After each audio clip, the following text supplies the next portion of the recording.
So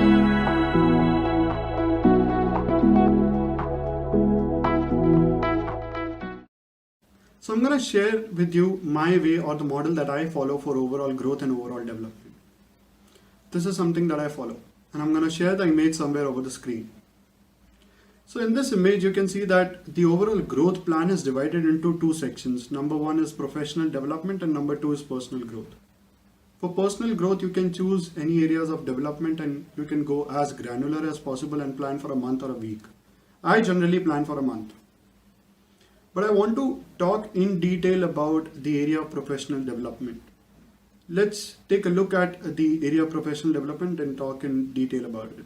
So in this section, you can see that there are a couple of questions written under career development. The most important question here is to ask that who is responsible for your career development? Is it driven by you or is it driven by your company? And I understand that every company has a different method of evaluating an employee.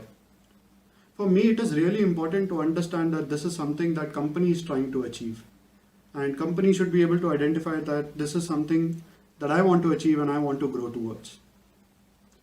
Let's take an example here. I'm currently working as a software developer in my company and I want to become a lead developer by end of October. And I'm not talking about achieving a new position here or getting an appraisal. This is something that my company will take care of. But what I'm talking about here is that I should be able to develop those qualities of becoming a leader.